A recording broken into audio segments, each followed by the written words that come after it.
Welcome to the Putnam County Library Lunch and Learn. Today we are joined by Dawna Aragon of the Tennessee Valley Authority and Karen Brown of the Cookeville Energy Department, and they will be putting on a home energy workshop for us. Take it away, Dawna. Okay, hi. Hopefully, a lot of stuff I'm going to talk about today, you're just going to I knew that. So it should be pretty simple to do. And again, this is just to go over some things that can help you save energy, use energy wisely at your home so you can save on your bill. And the main point today is to let you know that you have a lot of control over your bill.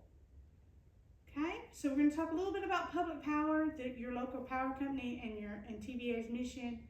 We're going to talk about the presentation of how to save energy, talk about a little bit of some money rebates we have, and talk about what you need to do to complete a participation agreement for workshops. We'll mail that kit to you in 4 to 6 weeks, but I need you to complete a participation agreement, and then you submit that and we will send you a kit in 4 to 6 weeks with a lot of the stuff I'm going to talk about today for you. And then there's additional info on programs and opportunities for additional savings I'll mention also. So what is TVA? TVA is the Tennessee Valley Authority, and we're the nation's largest public power provider. We began in 1933 with President FDR, and it was from the TVA Act. We serve 7 states, which is mainly Tennessee, and then areas in the Tennessee River watershed area, you see the gray part, in the surrounding 6 states. We serve 57 directly served customers, 153 local power companies, of which Cookeville Utilities is here, electric department. They are one of those local power companies, and there's some others in the surrounding area. They are partners with us, and they help us bring these programs and this workshop to you. We have 80,000 square miles in that territory, and approximately 10 million people are served. We generate about 12 billion annual revenue, and we employ about 11,000 people. We are not for profit. That means we're focused on community, not profit. Let people under the public power model usually pay less for your electricity. You also lose power less often. We try to keep it at 99.999% reliability. And collectively in the United States, there's 49 million Americans that are served by public power, of which 10 million of those are in the TVA Valley. Your monthly electricity consumption, just to point out why your energy bills change from month to month. You know, it fluctuates. It's typically weather driven, how humid it is outside, how hot, how cold. Spring and fall are pretty low usually, but your summer and winter is where the highest peaks of energy use is, because you need it the most because it's colder or warmer or more humid. Reach out to your local power company. They may have something like budget or levelized billing that helps you figure out. They'll take, usually 12 months of a bill and figure out what that rate might be, and then you can have a consistent bill instead of it fluctuating. But that is up to you, and reach out to your local power company to see if they actually offer that. You are part of the solution. We try to keep continually improving the system so that we can avoid future power supply issues, try to keep that reliability high. But we ask that without you, we can't do it. So with your help, please follow any guidance that your local power company gives you to voluntarily reduce your energy use during any kind of extreme weather events they have. And together we can keep our power system strong, resilient, and reliable.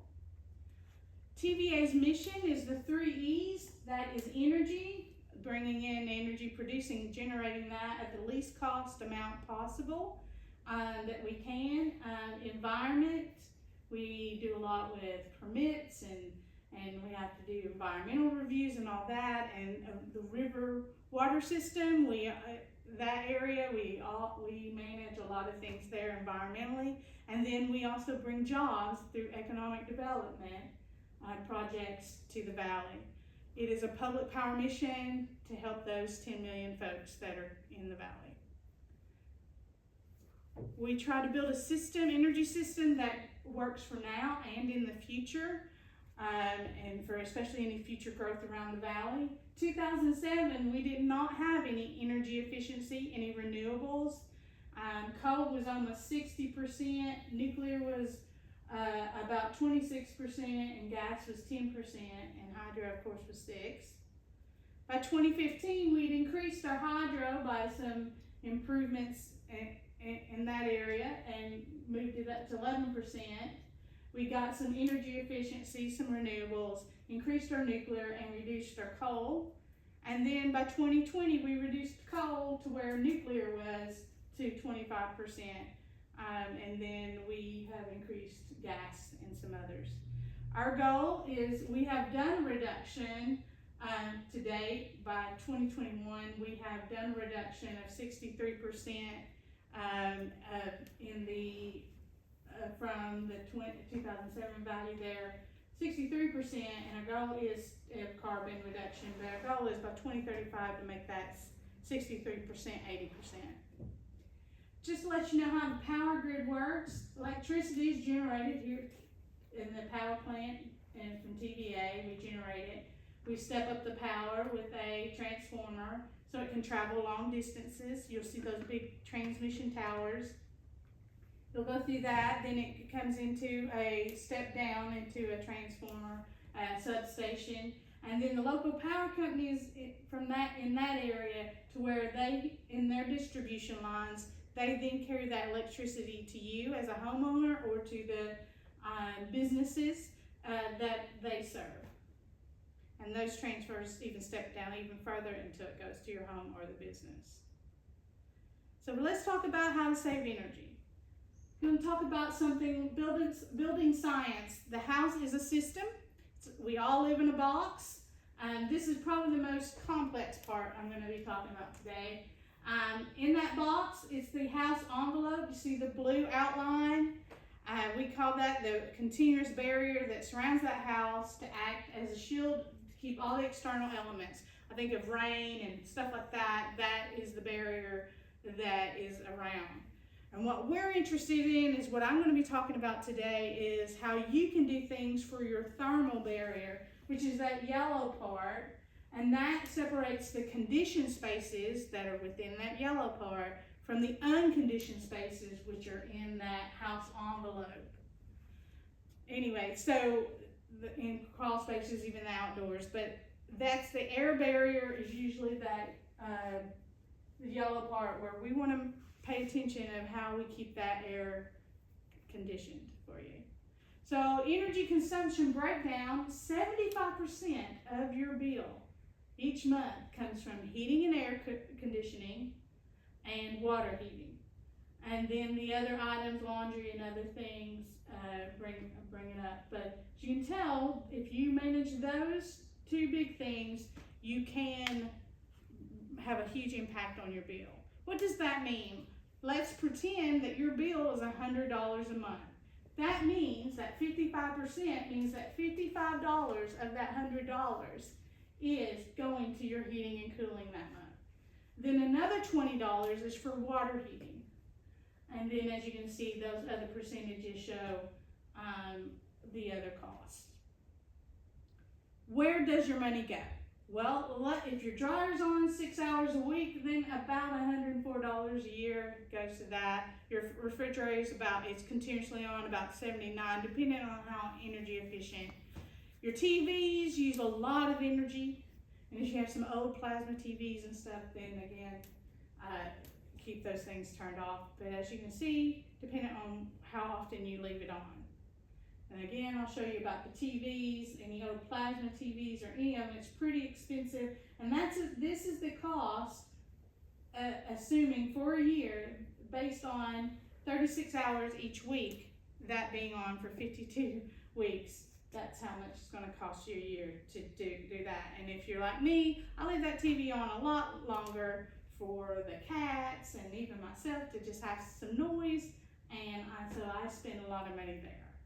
But I could reduce that. So what we want to talk to you about is think about your electric bill similar to how you do with your grocery bill. Are you going to buy ground beef or steak? Or even what level of ground beef? What level of steak are you going to get? Those all have different price points.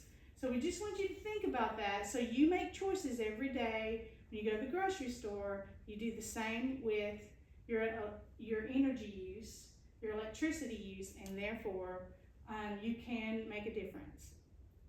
So what we want to talk to you about is in winter, don't wear t-shirt and shorts, wear sweats, wear appropriate clothing for the weather outside, and set your thermostat for 68 degrees.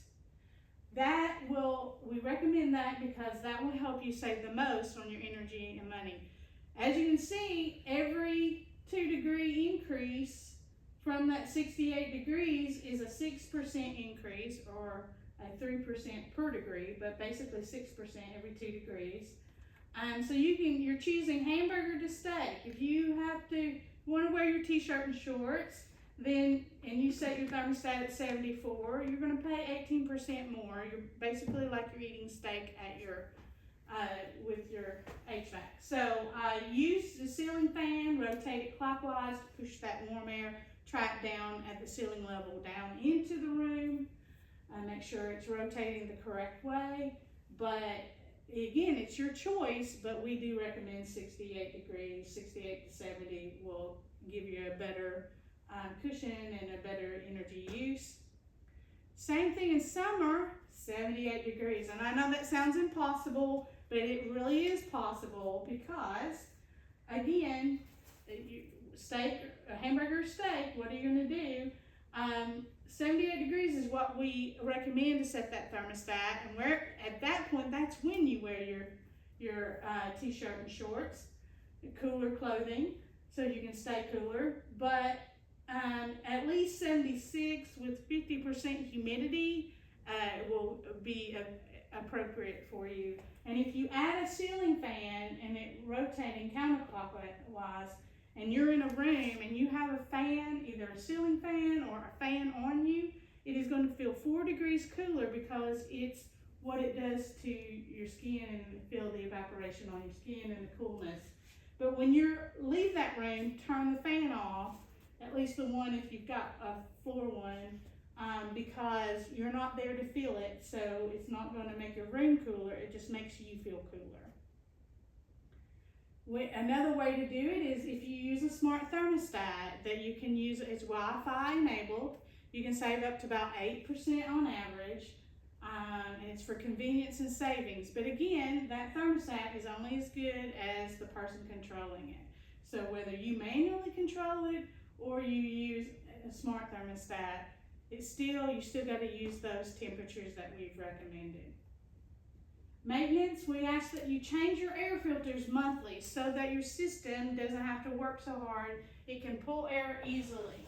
You just need the regular filter. It does not have to, not the real porous kind, but just a regular standard level air filter. Install it with the arrow going in, where the air is supposed to be coming in. You install it correctly that way. So also schedule seasonal checkups by ideally a TVA quality contractor member that we have a listing. You can go to energyrock.com and do that. Check your ductwork and ensure there are no barriers to airflow, no furniture blocking things, and stuff like that. The thing you need to know if you're in the market or you will someday need a new HVAC system, the higher the CO2 rating just means the more efficient it is in heating and cooling your house. So go as high a CO2 rating as you can afford for your home. Use a QCN to help you take advantage of the rebates we have. You can get up to $3,000 in rebates depending on if you get a new heat pump installation and what SEER value that is. But they can help you there. They also can right size it for your home. Change your thermostat. Set your thermostat as high as possible during the hot weather and as low as possible during cold weather. Again, those temperatures we told you. keep you comfortable and dressed for the season. When you turn your HVAC, you come in and it's hot outside and you've got it on 78 and you just need to cool down to 74. You've decided you're going to do it, doesn't matter. Don't come in and turn it 4 degrees. Turn it down a degree at a time until it reaches that degree, and then turn it down till you reach the desired temperature you want. Same thing for heating. Your house is not going to heat or cool any faster than what it takes to do for that house. So turning it up and down lots of degrees at one time, you're just spending a lot of money for your system to work really hard, and it's still not going to cool down until it gets to that temperature. So it's not going to go any faster. So this will save you some money by just doing it a degree at a time. Move air with fans, as we said again. That gives you a 4-degree temperature change, making you feel more cooler than the temperature just because it's blowing on you. Close doors and windows when you're running your HVAC. Keep electronics away from those thermostats, because that thermostat's going to think if you've got any electronics that produce heat, like a computer monitor, even TV or whatever, anything that's causing heat, that thermostat's going to say, oh, it's warmer in here, or it's colder, it's warmer in here. So it's going to try to deal with that heat, where if you moved it away, it won't register that. And also, again, keep your vents clear. Some common duct problems: leaky duct connections, return leaks, blocking those registers with furniture. Sometimes, things fall as things happen, fallen duct or insulation, supply leaks. There could be kinks that happen, especially where your ducts are, if they're in a crawl space or area where something could have gotten in. So it's always good to have that checked out. Inspect your ducts to ensure there are no gaps. If you don't know to inspect it, you can always get a QCN member, quality contractor, to come in and do that. But as you can see, this is what it looks like, and you can see the seams. Those are not sealed. They need to be sealed with mastic UL81. There's a specific kind, not duct tape, that silver stuff or the multicolored stuff you see. No, there's a specific kind of mastic tape and painting stuff that goes on that. So a quality contractor will know that. So for demonstration, didn't show it, but air sealing, eliminate any drafts by caulking any interior holes, or even use foam sealant.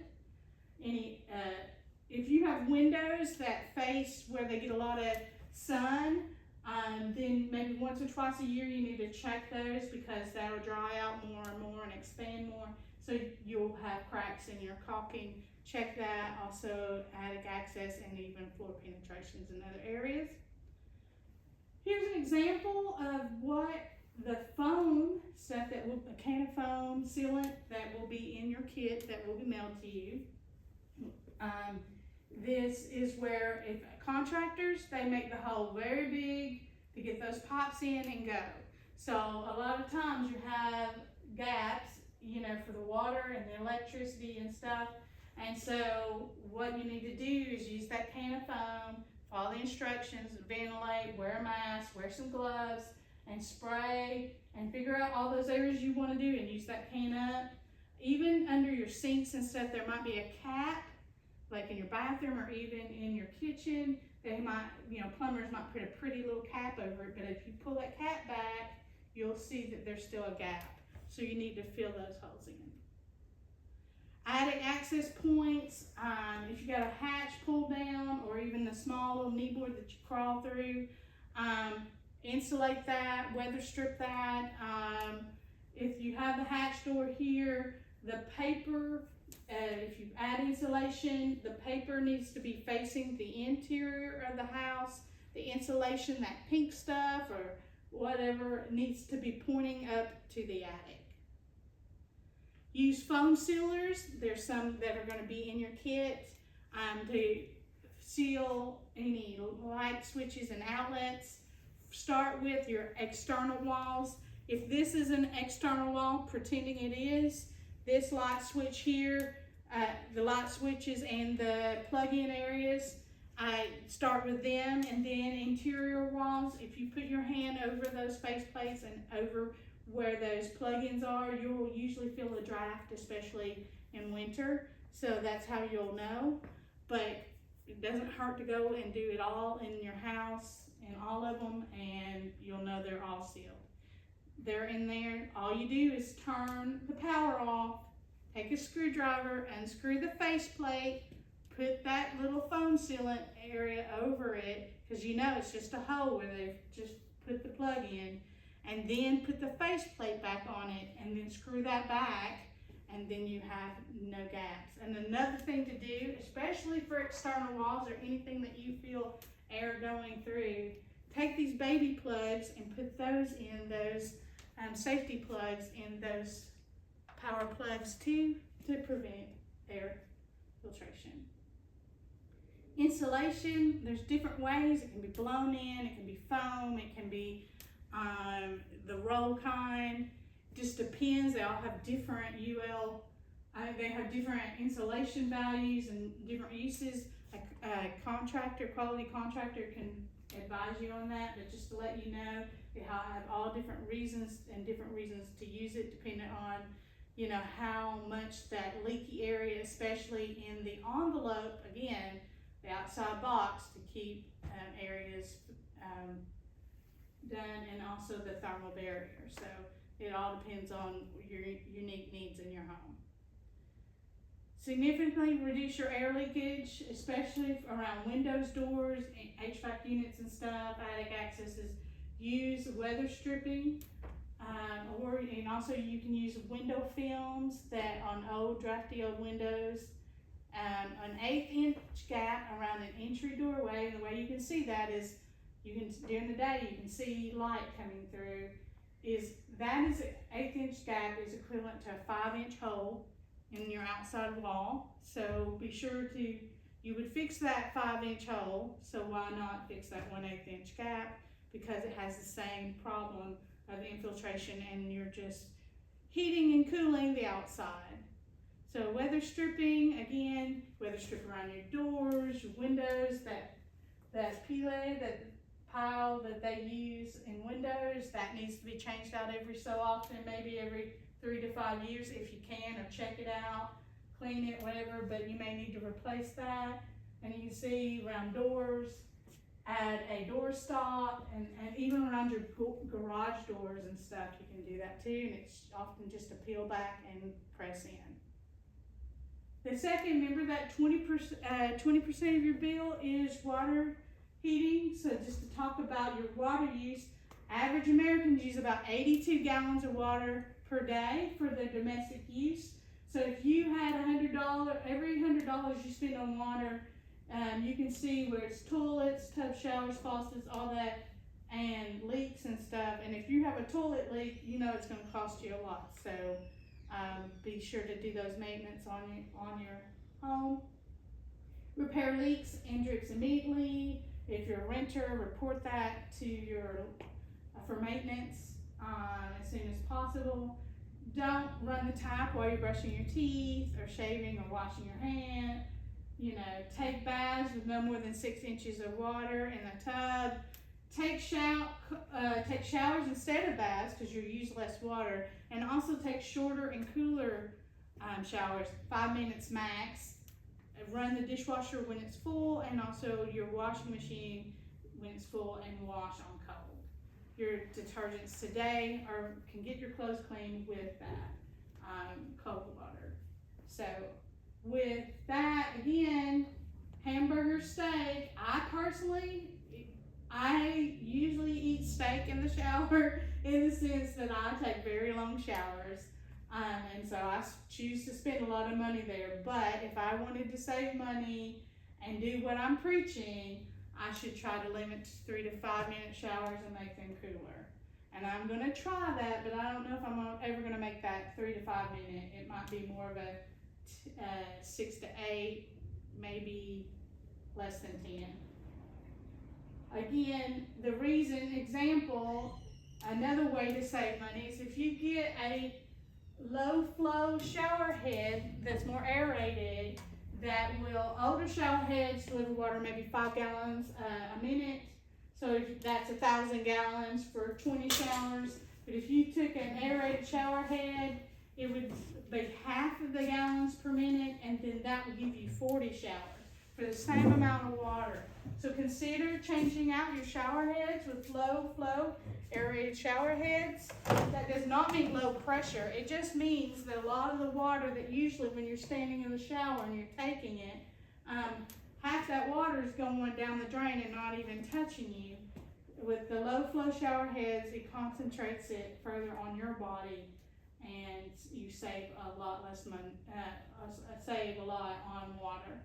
And shower as long as a song. A song's about 3 minutes, 3.5 minutes, on average 3 minutes. So 1 to 2 songs, and you can do that. Heat pump water heaters. We recommend that when it's time for you to change out your heat pump water heater your water heater to go for a heat pump Energy Star. You can save 50% in savings, and that they last very long, pretty long, and they will save you some money. Also, set your water heater setting to 120 degrees. That is more of a safety also. You'll save money.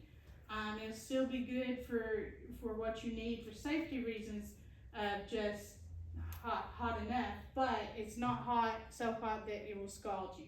So do that especially for yourself, but especially if you've got young children or older folks or anyone susceptible that could get scalded, will easily then change that. Also save money. Then maintenance checkup 1 time a year. One of those times that you do maintenance on your unit, your HVAC, either when you change over from heating to cooling or cooling to heating, make sure you also get your water heater checked.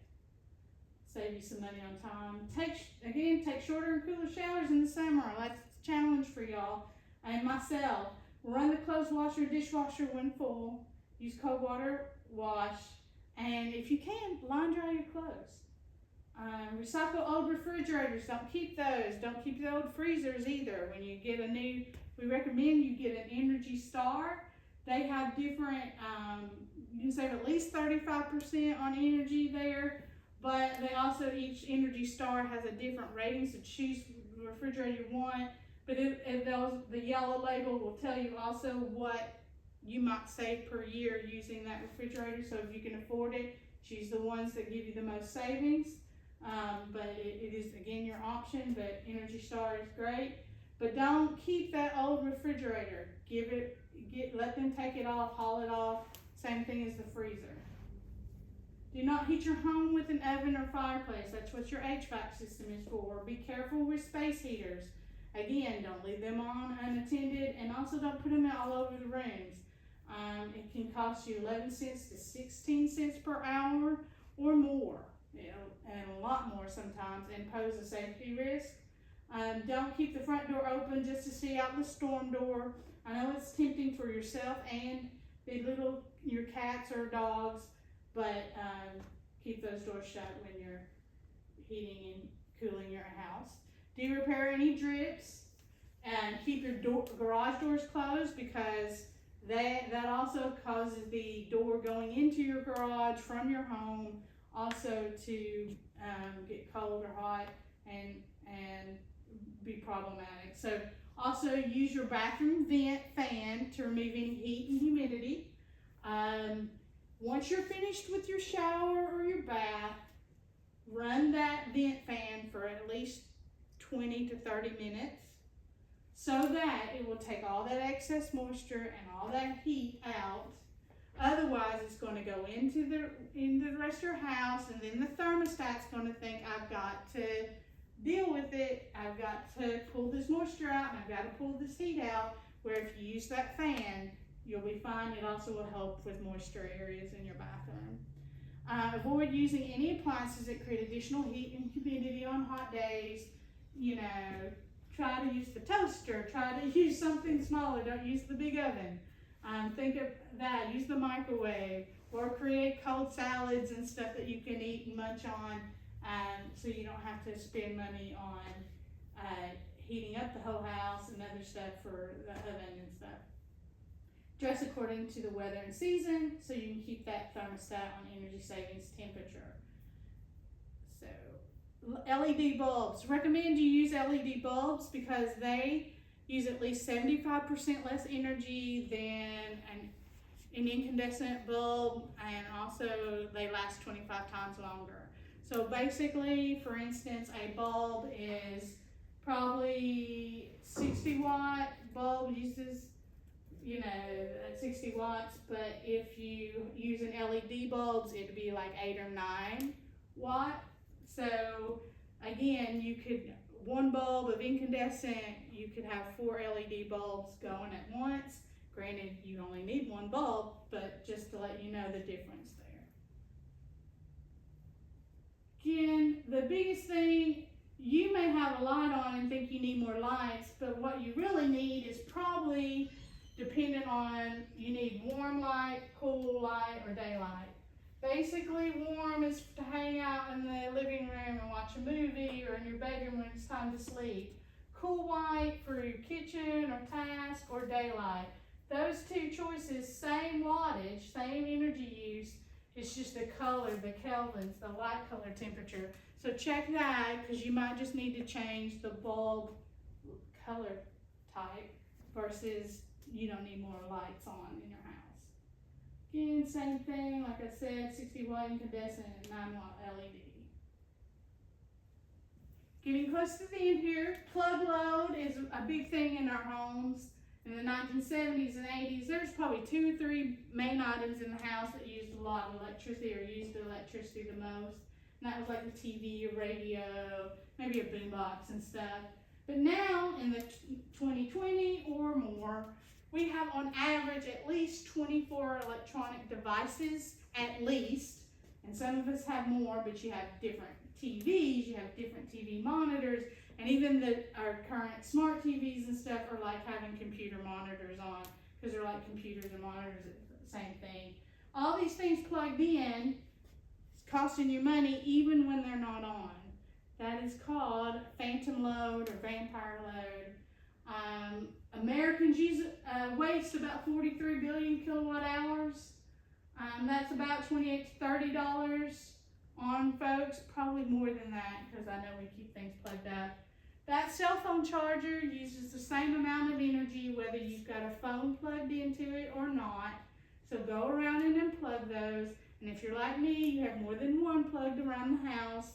So unplug them, put them in the drawer or somewhere nearby where you know where it is, and then use that. Also, you can use a power strip and go and just unplug stuff by just turning the power strip off, or get the smart power strips where you have things that are always on. Then you can plug things on in that can always be on, and then those items that you don't need on, but like maybe your TV and a DVD player or whatever, or a game system, you can have them as subsidiaries, and you plug those in, so when that TV's on for your game system, will be able to come on. Otherwise, if the TV's off, that game system's not on. And those the tier 1 are the kind you need. You don't need anything with more bells and whistles than just a smart one, tier 1. Yeah, on average, basically I've told you, for a 1,900 square foot home, you can save about $351 per year, maybe even more. Depending on, again, building science, house is a system again. We all live in that little box, and if you find you want to, let's say you're here, where we used to be, right? That was the original one. Here we decided, we want to add a room or add some stuff down here in the garage area basement. Then you want to expand that thermal boundary to include, so your HVAC system handles all that. Or in the other one, you decide you want to use the attic and expand that thermal boundary so that you have to condition it. And maybe you want to have a separate one for the garage. All these things that you possibly can do as your life changes, as you need, maybe bring in-laws, your parents to live at home, or your kids, or your college students, give them a place to live, young adults, then you make those choices.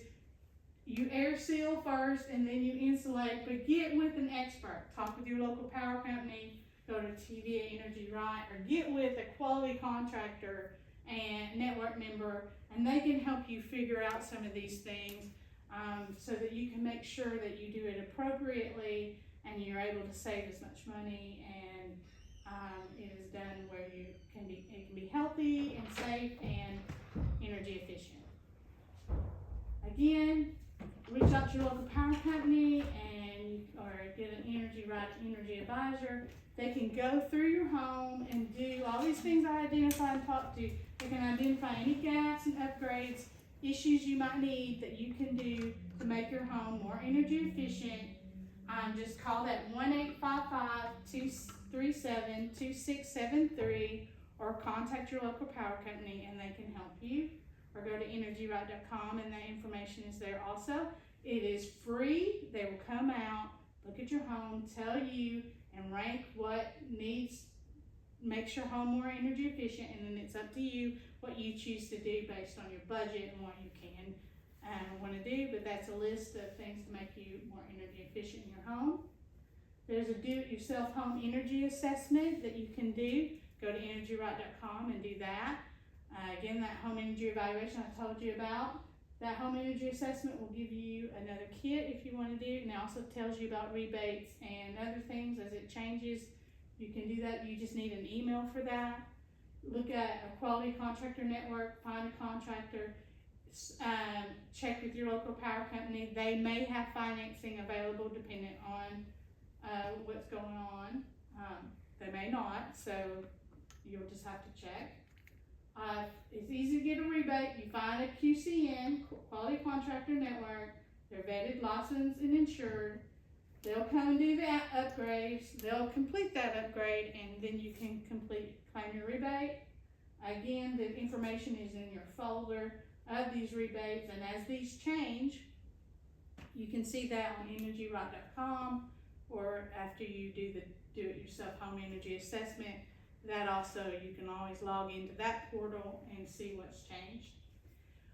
When you complete the workshop participant agreement that I'm asking you to do, you will get a kit with these items that we talked about: night light, LED bulbs, those gaskets for the outlets, and weather stripping, spray foam, and caulk. All of this will come to you.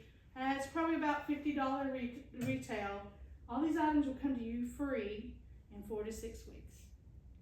Again, I need you to complete one per household. I can't send more than one per household, but either scan the QR code and follow the pop-up link instructions. Takes a few minutes, just like 1 or 2 minutes to do. Or you type in this address in an internet browser, and you can also do the survey. Quick review again, 50% is heating and air conditioning. Try to stay as close to these temperatures as you can during the winter and summer. And also try to keep your showers 3 to 5 minutes, take shorter and cooler showers. And for those who are interested, consider becoming a quality contractor. Reach out to go to energyright.com or reach out to your LPC, and we can help advise you, or reach out to those QCNs and see if you can either work for them or also check out, see if you want to become a QCN. Also consider becoming a utility line worker or grounds worker. Contact your utility, your local power company. A lot of there's trainings and there's different schooling they can do. I think it's up to 4 years. You can be a journeyman and stuff. And you start out as a grounds person, driving the truck and doing that stuff, and then you build up. And that's for anyone who's interested in changing over to a career like this, or if you got young adults who are trying to figure out what they might want to do. These pay really well, great services, and but you gotta have the ability to have no fear. I wouldn't be able to do it. I'm more of a desk job person, but these people are heroes every day. So that is all I have. Any questions, let us know. Reach out to the library. If they have any questions, they'll reach out to your local power company, Cookville Electric, or the other ones around, or reach out to us and we will get you the answers if we don't know it. That's all. Thank you, and please fill out your survey. Thanks, Dawna.